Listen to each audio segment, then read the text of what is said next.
بسم الله الرحمن الرحيم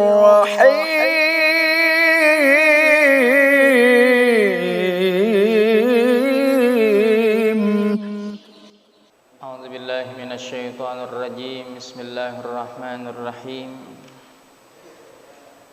السلام عليكم ورحمة الله وبركاته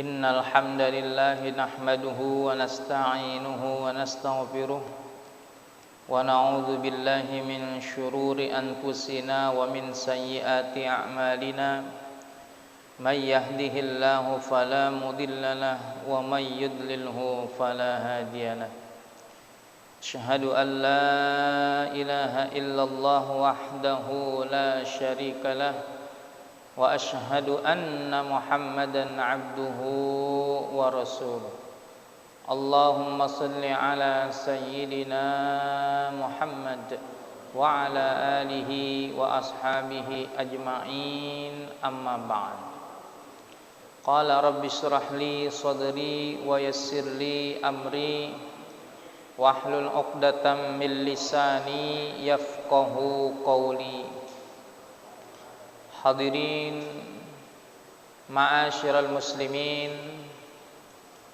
jamaah taklim, warga Masjid Jami As-Salam dan sekitarnya, yang mudah-mudahan kita semua senantiasa selalu dalam lindungan Allah Subhanahu wa ta'ala.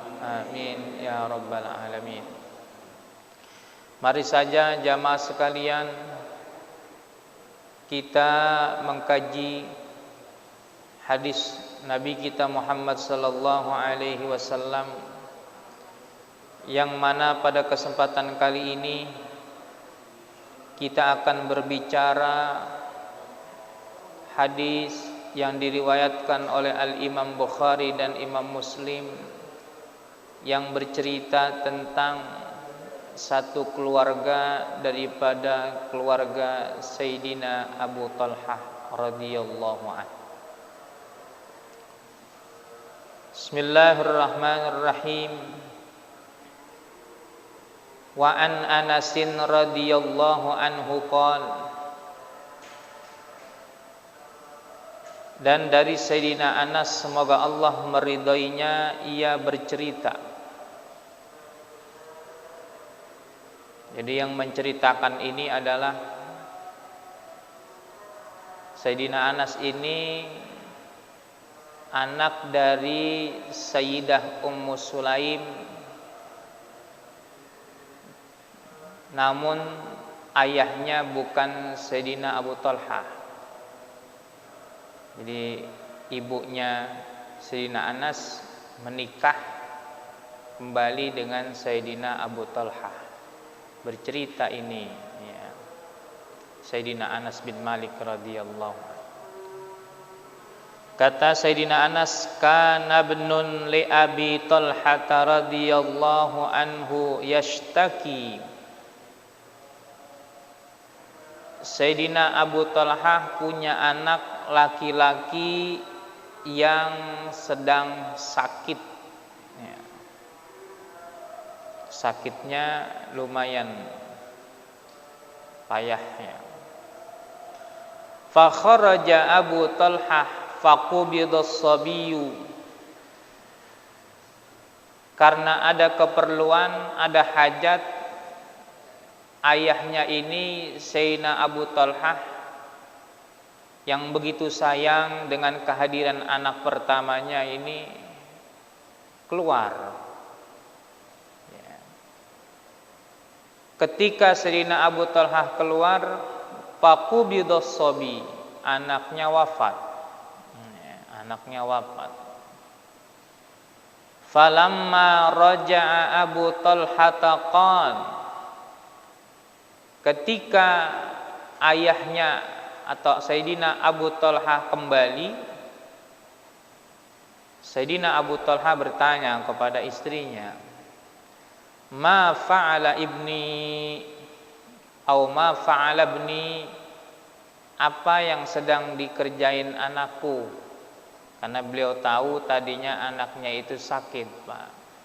Ketika beliau keluar, anaknya sedang sakit. Anak kita lagi apa kira-kira gitu. Qalat Ummu Sulaim wa hiya ummus sabi huwa askanu makana. Istrinya Sayyidah Ummu Sulaim yang menjadi ibu dari Sayyidina Anas bin Malik dari suaminya yang pertama. Beliau menjawab,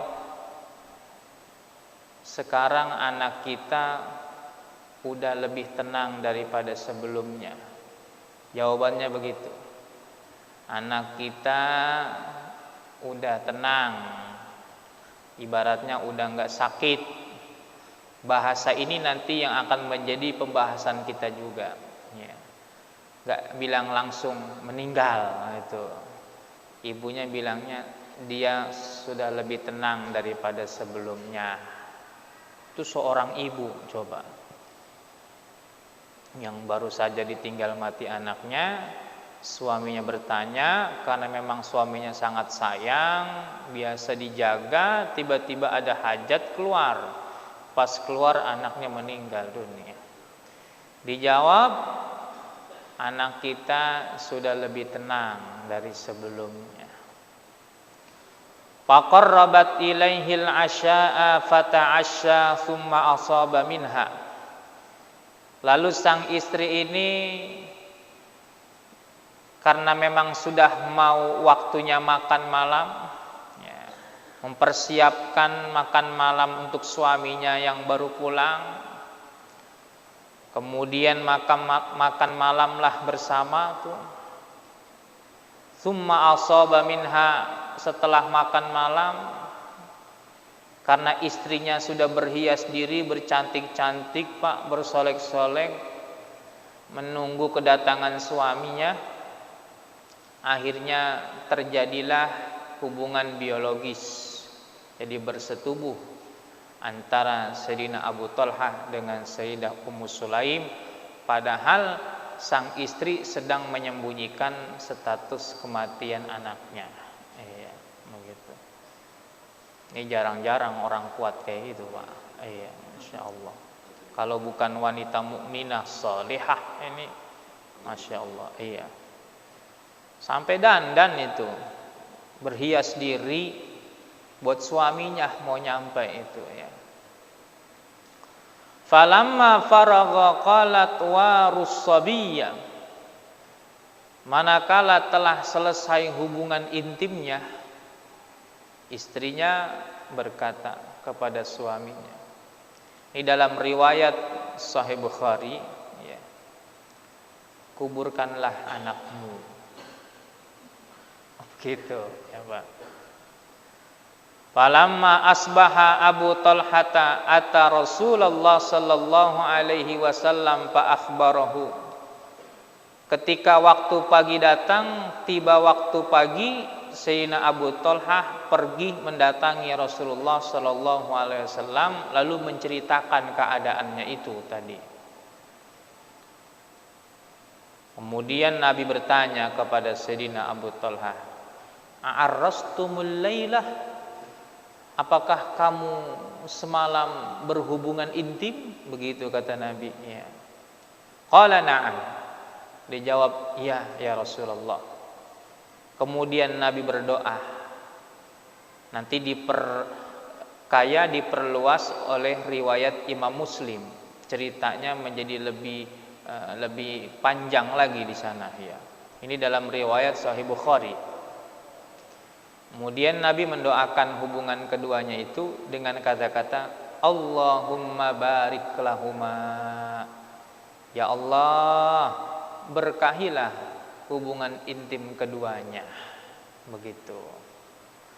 Fawaladat gulaman faqala li Abu Talhah ihmilhu hatta ta'tiya bihin nabiyya wa ba'tha ma'ahu bitamrat. Lalu dari hubungan intimnya itu lahirlah seorang anak laki-laki. Ya, lahir lagi tuh seorang anak laki-laki. Sayyidina Abu Talhah berkata kepadaku, kepada Sayyidina Anas bin Malik, ya, ajak anak yang baru lahir itu, maksudnya adiknya itu, bawa datang temui Nabi, bawalah beberapa kurma. Kemudian Nabi bertanya ketika tiba Sayyidina Anas bawa adiknya yang baru lahir itu, kata Nabi, ama'ahu syai', apakah kamu bawa sesuatu? Adakah sesuatu yang kau bawa dengan bersamanya anak ini? Qala na'am ya Rasulullah. Iya. Tamaratun fa'akhadahan nabiyyu. Kurma ya Rasulullah. Maka Nabi mengambil kurma tersebut, famadadhaha, lalu kurma itu dikunyah oleh Nabi. Tsumma akhadhaha min fihi, kemudian kurma itu dimasukkan yang setelah dikunyah menyatu dengan air liur Nabi tadi ke dalam mulut anak kecil tadi itu yang baru lahir. Ya, namanya ditahnik itu. Dan diberi nama Abdullah. Ini riwayat Imam Bukhari dan Imam Muslim. Jamaah yang dimuliakan Allah Subhanahu wa taala, banyak hal yang kita bisa ambil. Kita ambil faidah, pelajaran, ilmu buat kita dari kisah Sayyidina Abu Talhah dan istrinya Sayyidah Ummu Sulaim. Sayyidina Abu Talhah ini adalah salah seorang min kibaris sahabah, termasuk sahabat tokoh besar.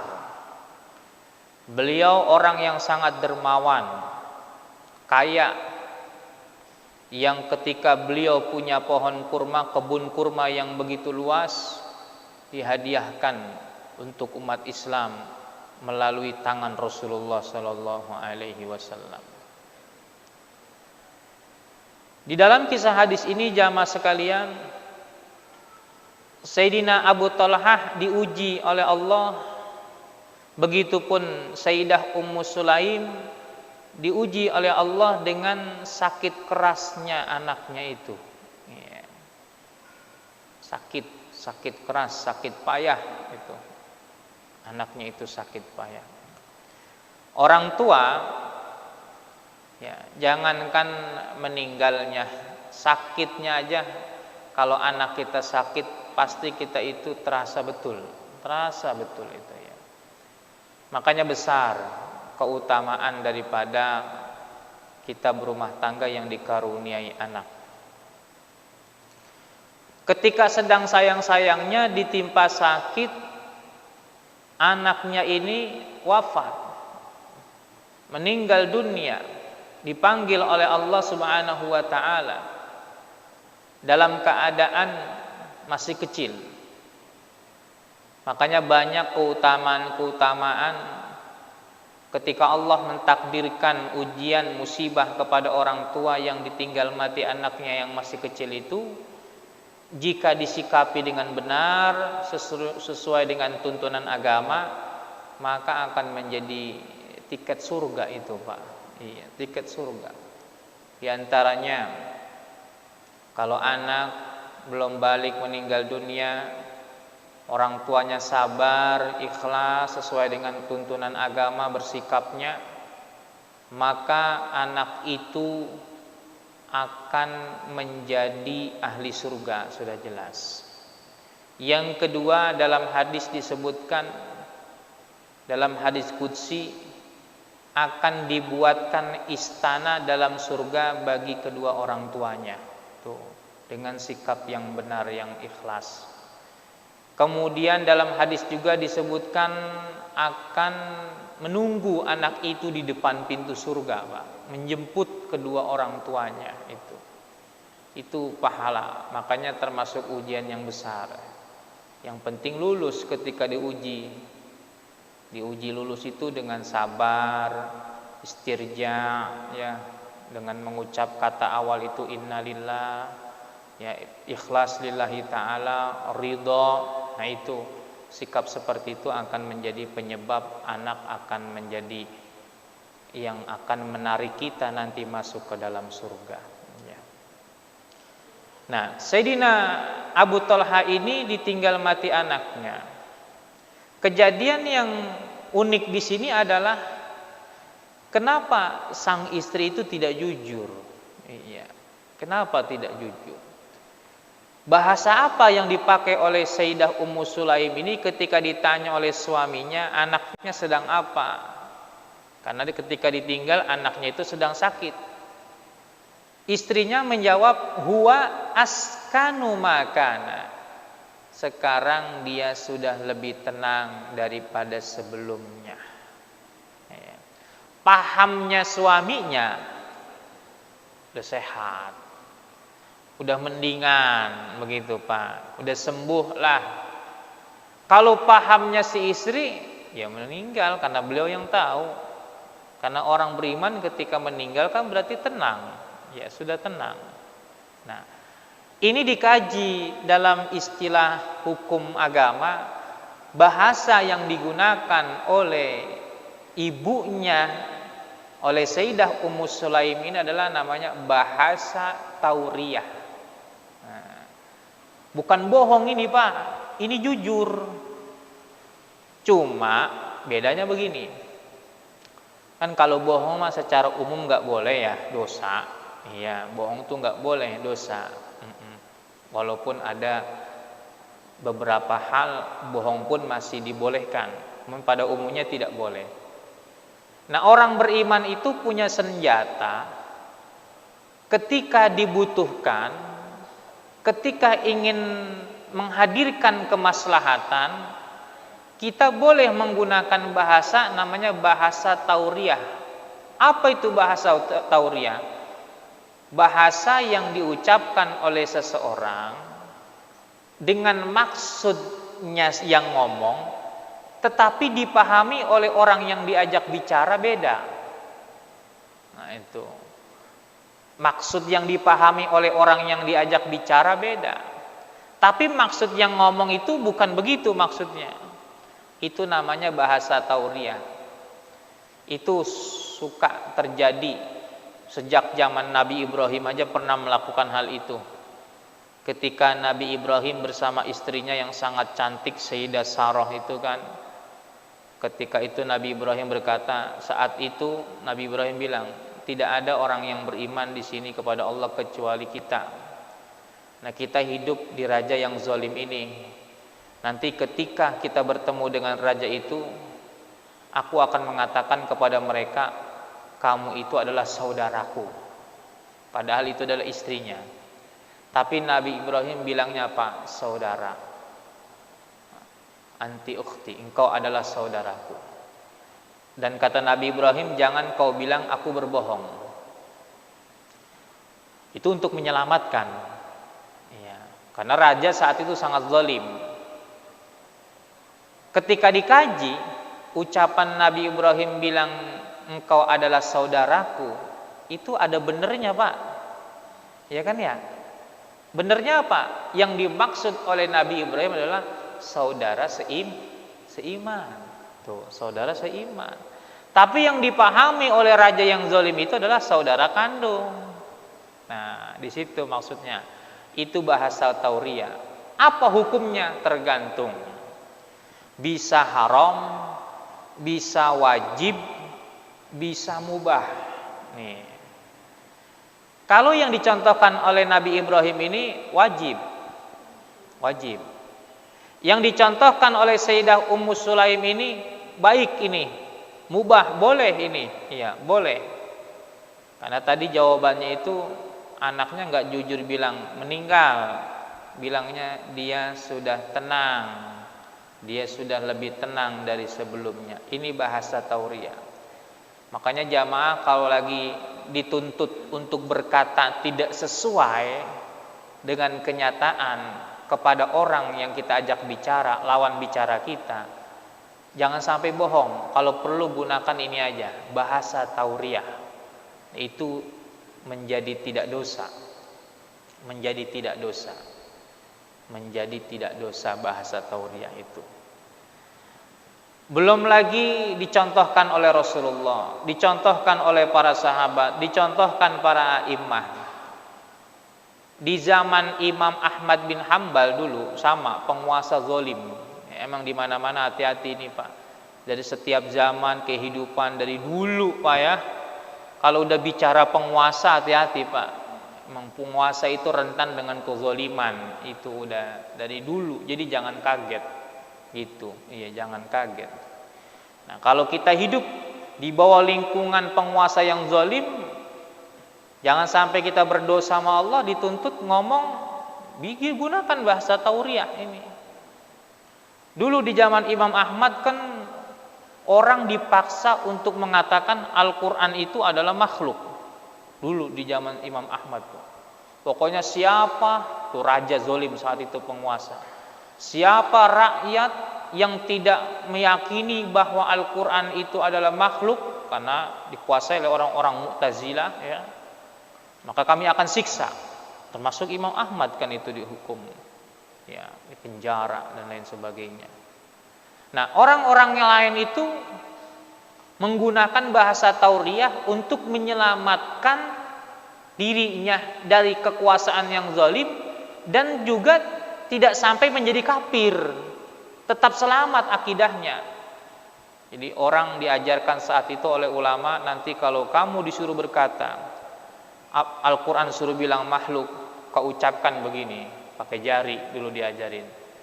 Al-Quran, Taurat, Injil, Zabur, semua ini adalah makhluk. Begitu ngucapnya. Semua ini adalah makhluk. Apa itu maksudnya jamaah? Yang dibilang makhluk ini nih, apanya ini?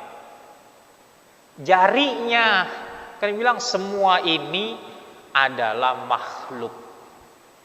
Jadi di sono selamat akhirnya dia di hadapan. Oh, menurut pemahaman rajanya, oh berarti orang ngakuin Al-Quran itu makhluk, Injil itu makhluk. Padahal bukan itu yang dimaksudkan oleh yang bicara. Sebab menggunakan jari.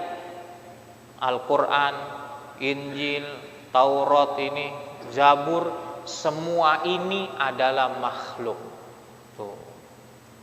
Jadi itu namanya bahasa tauriah jamaah sekalian. Hukumnya boleh dituntut. Boleh. Bapak juga kalau sama istri, ya, tipe istrinya mungkin rada cerewet, bolehlah gunakan bahasa tauriah. Bang, kalau punya istri mah atu aja ya bang ya. Bapak jawab, ya neng, bapak abi mah punya istri pokoknya cuma satu. Nah, berarti abang nggak mau 4, ya pokoknya satu. Men di hatinya ngomong, satu di Bogor, satu di Jakarta. Lah itu kagak dosa kita ngomong begitu. Ya satu aja, abang mah pokoknya satu. Di hati kita mah ngomong ya, ini laki-laki, ya kan. Allah karuniakan 2, masa saya nolak kan begitu. Tapi ketika kita ingin nenangin istri kita ini, bilang aja satu neng, abang mah pokoknya iya. Nah, istrinya segitu kan berhenti akhirnya. Iya. Padahal kata suaminya, yang gua maksud satu di Jawa Barat, satu di sana, kan jadi banyak begitu. Nah itu namanya bahasa tauriah, bukan bohong itu, bukan bohong, itu bahasa tauriah. Bapak di kerjaan, ya, makanya dibagi juga, bisa jadi haram juga dengan bahasa tauriah ini. Padahal dia berbuat zalim cuma dengan bahasa tauriah, tetapi alasannya itu sebenarnya tidak dibenarkan. Contoh, bapak sakit mah sebenarnya ya agak sakit yang parah, ya cuman sakit ringan lah, atau mungkin bahasanya mah sebenarnya cuma gatel, nggak datang ke kantor, besok ditanya sama atasan, iya, kemarin kemana nggak datang, sakit pak. Bapak paham memang ya, sebenarnya yang saya maksud saya sakit kulit begitu misalkan. Nah kata-kata seperti itu dinilai, dipandang oleh ulama itu tauriah yang nggak benar. Di mana letak nggak benernya? Memang benar sakit, tetapi sakitnya ini tidak sepadan dengan kenyataannya. Yang cuman sakit itu kok nggak datang ke kantor, kecuali sakitnya berat. Nah, itu namanya bahasa tauriah jamaah sekalian. Jadi boleh sebagai seorang muslim kita menggunakan senjata ucapan ini ketika kita dihadapkan pada satu kebutuhan, apalagi satu keadaan yang memaksa kita untuk tidak jujur, maka ucapkanlah dengan bahasa tauriah. Begitu, untuk menyelamatkan kita, ya. Jamaah yang dimuliakan Allah Subhanahu wa taala. Kemudian hebat ini, berarti Sayyidah Ummu Sulaim ini wanita yang cerdas. Wanita yang cerdasnya ada. Yang kedua, beliau ini adalah seorang istri yang soleha. Apa yang kita bisa petik dari kesolehan wanita Sayyidah Ummu Sulaim ini? Suaminya pergi, ya kayak suami perantauan lah, jauh begitu kan. Ketika memberi kabar kepada istri, Neng, nanti Abi mau pulang nih, besok kan mau pulang. Wanita yang soleha itu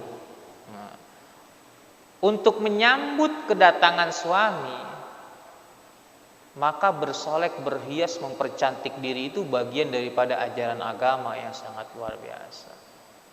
Itu situasinya lagi sedang aman, damai, riang. Kalau Sayyidah Ummu Sulaim coba berhias, bercantik pada saat sebenarnya beliau sedang tertimpa musibah, sedang ditinggal mati anak. Tapi coba sikap beliau demi ingin suaminya agar bisa selamat, bisa tenang, ya kan? Menyambut kedatangannya beliau bersolek, berdandan, berhias.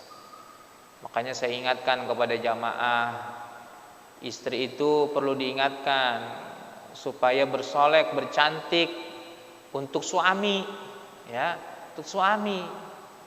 Ini kadang-kadang mohon maaf ya, buat suami tidak mau mempercantik diri, dianggapnya udah sah ini, udah jadi istri ini, ya kan? Itu yang akhirnya kadang-kadang para suami matanya jelalatan itu, Pak. Iya, matanya jadi jelalatan itu.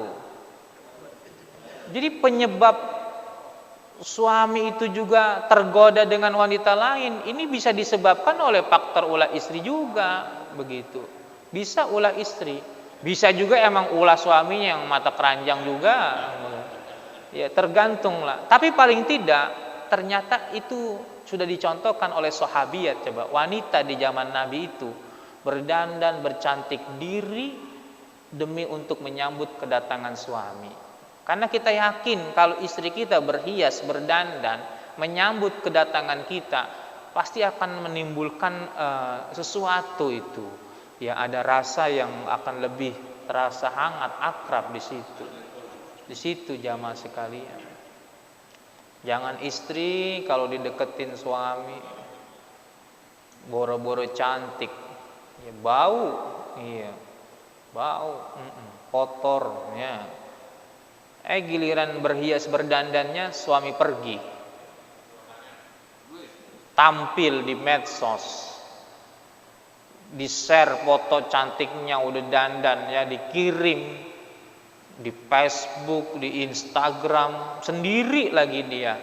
Ini nggak bener, ini nggak sesuai nih yang begini, ya hati-hati, nggak bener yang kayak gitu.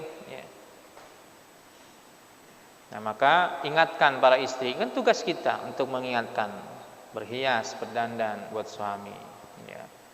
Kemudian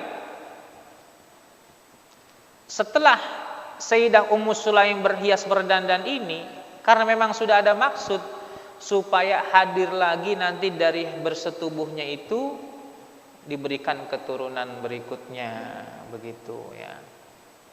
Ya, padahal lagi sedang sedihnya istri itu, tapi bisa menyembunyikan. Maka berarti wanita dengan keimanannya, dengan ketakwaannya Allah bisa sangat kuat, Pak. Tapi wanita dengan ketidakkuat imannya, dengan lemah tauhidnya, tidak kuat ibadahnya, pasti sangat runtuh ini. Pasti sangat runtuh sekali. Apalagi berbicara kematian anak, Masya Allah, jarang yang kuat. Justru banyak diingatkan di zaman Nabi itu, banyak wanita-wanita yang ketika ditinggal mati anak itu bersikap, namanya bersikap niyahah, naihah. Sering Nabi sebut itu, wanita yang meratapi kematian anak dengan berlebihan itu, yang sampai akhirnya disebut anak itu, orang yang meninggal itu akan menjadi disiksa dengan ratapan tangisan itu orang yang masih hidup dengan sikap yang berlebihan. Ini padahal seorang wanita sangat luar biasa sekali ini menyembunyikan itu. Nah, terjadilah persetubuhan. Nah, kemudian dari persetubuhan ini dalam Islam tuh, berarti memang kalau orang bersetubuh itu salah satu niatnya itu adalah agar diberikan keturunan. Lihat dari doa Nabi di sini. Ketika ditanya apakah kalian tadi malam bersetubuh? Iya ya Rasulullah. Karena Sayyidina Abu Thalha ini sering keluar bareng Nabi, ya, pergi kemana-mana bareng Nabi. Ditanya sama Rasulullah, semalamkah kalian bersetubuh? Iya ya Rasulullah. Kemudian doa Nabi apa? Berkahilah keduanya dengan diberikan keturunan yang soleh. Nah itu, maka ketika kita bersetubuh jangan sampai kita berniat tidak ingin diberikan keturunan, itu nggak boleh. Niatkan sebagai bentuk usaha kita mohon kepada Allah agar diberikan keturunan. Lahirlah nih namanya Sayyidina Abdullah, diberi nama oleh Nabi itu. Tanda berkahnya doa Nabi kepada Sayyidah Ummu Sulaim itu, Sayyidina Abdullah ini diberikan keturunan, anak-anaknya semua penghafal Al-Quran semua. Tuh, penghafal Al-Quran semua. Maka jangan remehkan doa. Ketakwaan suami, kesolehan istri itu bisa menjadi penyebab Allah hadirkan anak-anak yang soleh dan soleha. Itu penting ya, itu menjadi barokah, ya, berkat daripada doa Nabi. Kemudian juga di dalam hadis ini kita diberitahu bahwa hukum tahnik. Nah, apakah bapak dulu kalau lahir anaknya itu ditahnik nggak itu? Ya. Tahnik itu adalah dimamain kurma, ya, di mulut orang tuanya itu, atau di orang yang soleh ulama, walaupun menjadi ikhtilaf apakah tahnik ini bisa berlaku juga untuk orang lain selain Rasulullah. Sebab kalau dulu di zaman Nabi itu semua para sahabat bertahniknya itu semua datang nemuin Nabi, pokoknya nemuin Nabi. Jadi dimamain sama Nabi kurma sampai hancur jadi satu sama air liur Nabi. Kemudian habis itu diambil seujung jari dikit dimasukkan ke dalam langit-langit mulut anak itu. Iya, begitu jamaah sekalian. Dulu itu orang berlomba-lomba, pokoknya asal lahir anak langsung dibawa ke Nabi. Jangan dikasih apa-apa dulu, langsung dibawa ke Nabi. Begitu jamaah sekalian. Iya. Ya. Kalau kita ya kalau menurut mazhab Al-Imam An-Nawawi, mazhab Syafi'i, mazhab Hambali, tahnik itu tetap berlaku.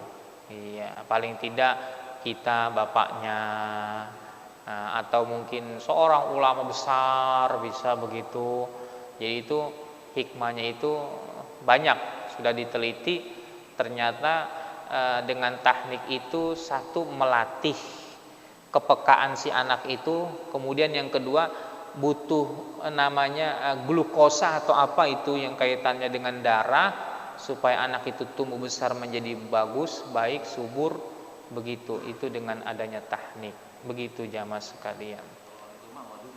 Nah, bisa, yaitu kalau ulama yang paling afdol memang kurma. Karena memang yang dicontohin sama Nabi kan di zaman Nabi madu juga ada. Tapi yang dipilih oleh Nabi itu adalah apa? Kurma, begitu. Kalau nggak ada kurma, yang lain boleh. Yang penting madunya juga madunya yang asli, begitu jamaah sekalian. Madu yang asli itu mentahnik anak, jamaah sekalian. Wallahu a'lam bishawab. Ada pertanyaan dari jamaah? Dipersilakan. Nah, begitu jamaah sekalian. Oh ya, silakan. Waalaikumsalam warahmatullahi wabarakatuh.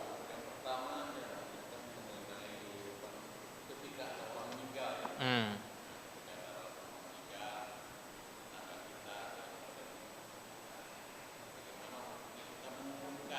Hmm. Hmm.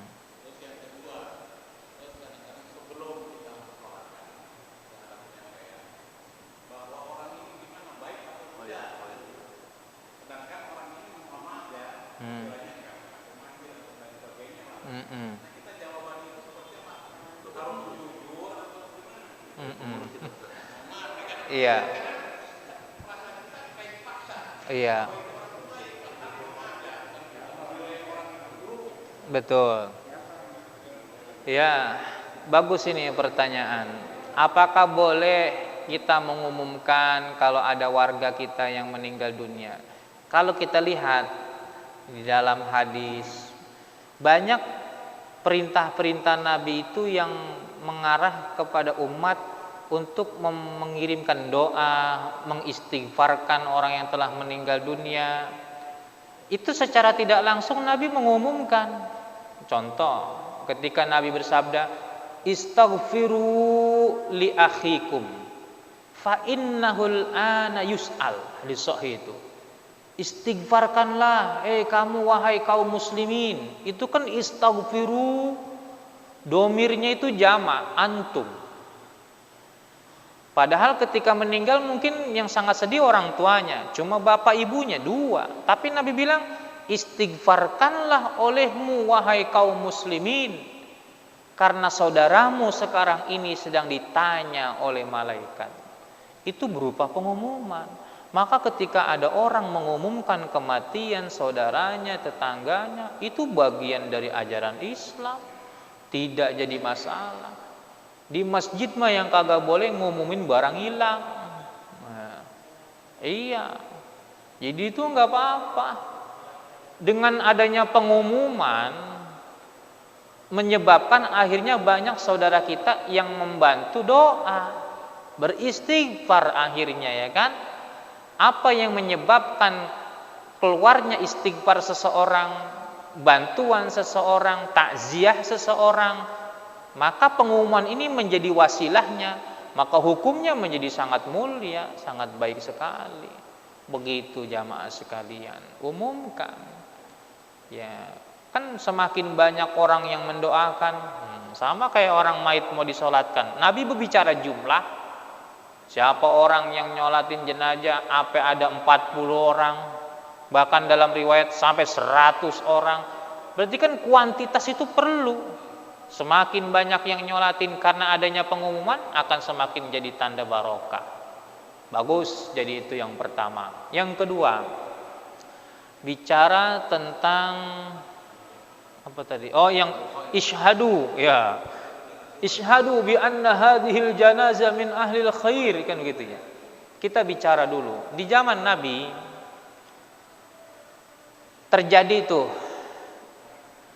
terjadi ada 2 jenazah yang lewat. Satu jenazah orang soleh, satu jenazah orang tidak baik. Ketika jenazah itu lewat orang yang baik, orang ngomong baik itu, baik nih si fulan ini, fulan baik. Terus Nabi mengatakan orang itu akan masuk surga. Karena banyak yang ngomong baik. Lewat lagi orang yang tidak baik. Ngomongnya gruntel-gruntel gitu, kata orang Betawi. Emang ketahuan orang gak baik kan? Kan ngomong juga, keucap juga. Fulan gak pernah itu tuh. Kata Nabi, bisa masuk neraka ini orang kayak gini. Begitu kata Nabi. Nah, itu bicara kejadian omongan orang tuh. Kemudian bicara hadis, kata Nabi apa? Udkuru mahasina mautakum wa kufu an masawihim. Coba itu. Sebutin kebaikan-kebaikan orang yang telah meninggal dunia. Sebutin kalau dia orang baik, sebutin beliau ketika kita nyampein kalimat takziah, beliau adalah orang yang rajin jamaah, rajin bersedekah. Sebutin. Itu bagus. Dalam rangka juga menjadi nasihat buat yang pada denger itu kita. Tutup kejelekannya. Tuh, kalau dia punya kejelekan namanya manusia, tutup. Nah, ketika kita diperintah, ada orang mengucapkan, bersaksilah, itu dalam bentuk fi'il amr, bahwa si fulan ini adalah orang baik. Kalau kata-katanya perintah dan kita tahu ini si fulan ini sepanjang pengetahuan kita, mohon maaf, ukurannya nggak pernah sholat jamaah ke masjid, nggak pernah sedekah, nggak pernah zakat, bapak ngucap baik, memang bahaya. Memang bahaya. Karena bapak dituntut kesaksiannya nanti, dituntut. Bapak berani-berani ngomong baik begitu ya. Harusnya jangan perintah. Semoga almarhum ini termasuk daripada orang yang baik, amin. Begitu, doa aja, doa. Jangan dituntut perintah.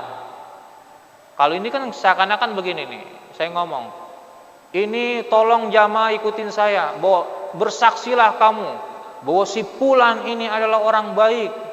Terus baik kan begitu ya. Nah, dengan begitu bapak berarti itu nanti dituntut.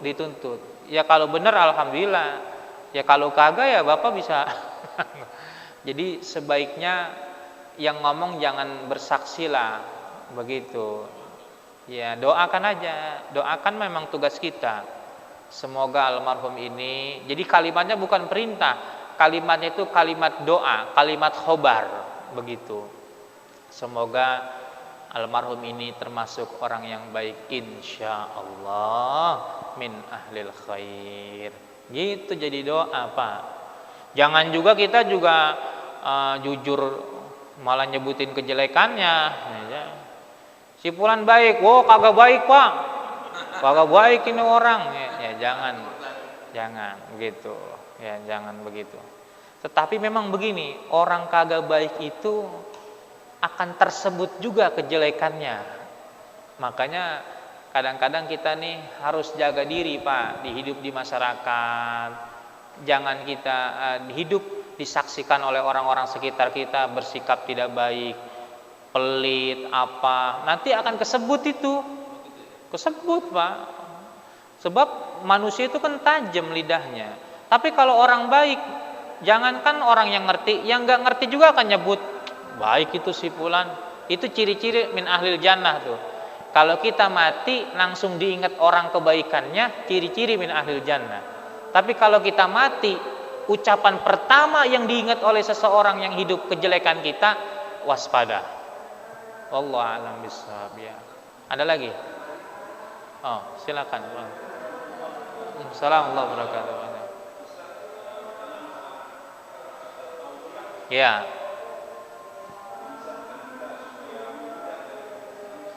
Iya.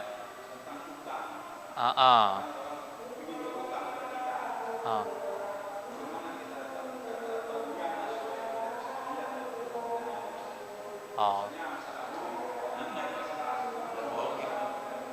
Iya.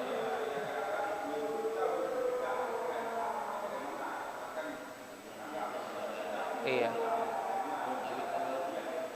Iya. Ya, jadi begini, coba kita lihat hadis Nabi. Unsur akhaka zaliman au mazluman. Itu kata Nabi itu. Tolong saudaramu yang zolim sama yang dizolimi tolong. Sahabat sampai nanya itu. Kalau nolong orang dizolimi saya paham ya Rasulullah. Kok orang zolim ditolong gitu? Tolong orang zolim itu kau supaya dia berhenti dari kezolimannya. Nah ingat, maksudnya apa ini? Ini ada nih orang mau berutang sama kita. Kita tahu ini orang modelnya. Emang kalau minjem duit nggak mau ganti, kan begitu. Iya. Udah kedengeran dah di mana-mana ini dia. Minjem sama kita, gunakan bahasa tauriah. Itu niatnya nyelamatin dia. Ini jadi makin banyak dosa kalau minjem nih. Pak, dia minjem. Saya mau minjem duit, Pak. Duit yang ada di saya Tuh ngomong gitu tuh. 10.000 gitu. Kan itu nggak bohong. Duit yang ada di saya ini di saya, ada di bank sono begitu. Ya gunakan bahasa tauriah yang supaya aneh duit segitu mah kagak megang. Tuh.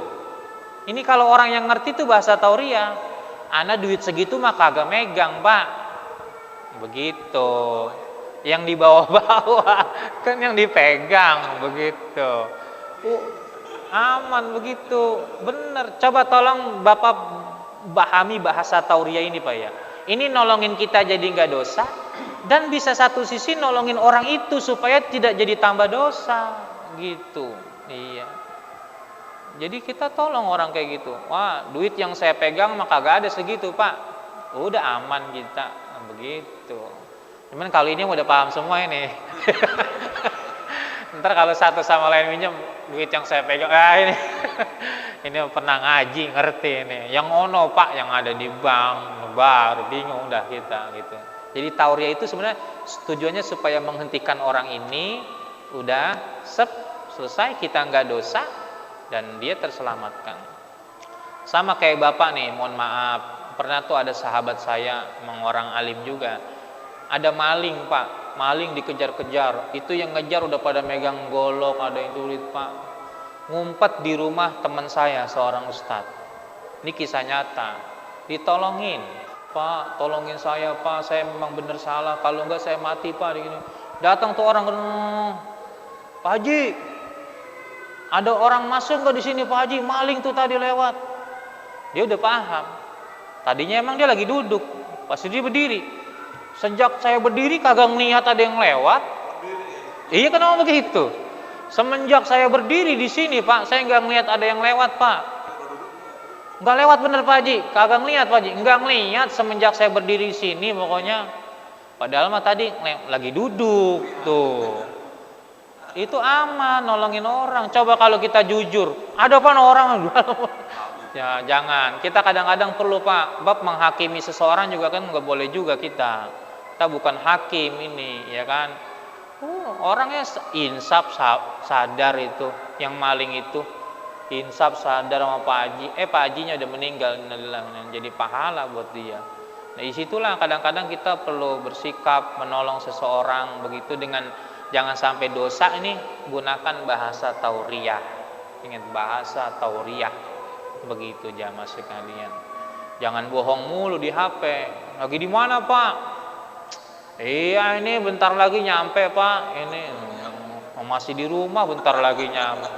Kalau itu bukan bahasa tauriah, bohong itu. Iya, begitu. Iya. Ya, begitu. Wallahu a'lam bishawab. Oh, iya silakan Pak Ketua. Jadi ini nyata banget, Pak. Belum lama. Jadi nggak lupa terkait sama bendera Nasalam ini. Iya. Tabungan satu BNI, yang satu tabungan BJB. Iya. Belum lama Saulus. Tetapi tidak bisa cair kenapa? Karena dia minta tanda tangan ketika kita yang sudah meninggal. Nggak mungkin kalau nggak. Iya. Saya kan bilang begini, saya lagi urusnya di BJB bisa, masa diurus setelah saya urus bisa belum? Akhirnya dengan kata-kata itu BRI cair. Maksudnya kan ada dua bank, ya, iya. Iya. Tapi yang saya bilang karena berbelit-belit dalam 1,5 jam saya iya. terus nggak bisa. Akhirnya terucap lah kata-kata tadi. Yang di BJB selain saya urus loh, bisa diurus. Iya. Terus akhirnya dia naik ke iya. Keluar, alhamdulillah. Fotonya, kadang-kadang kan, main lagi diurus, baru cair. Iya. Nggak apa-apa, bener itu kan lagi diurus bahasanya. Iya, benar bahasa. Apalagi kemaslahatannya bagus, itu baik gitu, tujuannya baik, nyelamatin ibaratnya uang umat, ya kan apa, bagus. Jangankan tauriah, bohong aja perlu itu. Bohong aja boleh itu, Mak. Iya, begitu jamaah sekalian. Yang penting buat kebaikan umat. Kalau kita bertauriah menyelamatkan orang lain yang terzolimi, menyelamatkan diri kita dari kezoliman, itu boleh, nggak ada dosa, itu bagus. Jadinya akan menjadi keberkahan buat kita. Itu saja barangkali jamaah sekalian. Ya, mudah-mudahan ini menjadi manfaat buat kita semua. Dan mudah-mudahan keluarga kita semua, anak-anak kita menjadi anak-anak yang soleh dan soleha, dipanjangkan umurnya dalam taat, istri kita juga menjadi istri yang soleha, yang kelak kita semua nanti akan masuk ke dalam surganya Allah Subhanahu wa taala. Amin ya rabbal alamin. Terima kasih. Astaghfirullahalazim, astaghfirullahalazim, astaghfirullahalazim. Subhanakallahumma wa bihamdika asyhadu an la ilaha illa anta astaghfiruka wa atubu ilaik. Wal 'afwu minkum. Wassalamu alaikum warahmatullahi wabarakatuh. Sallallahu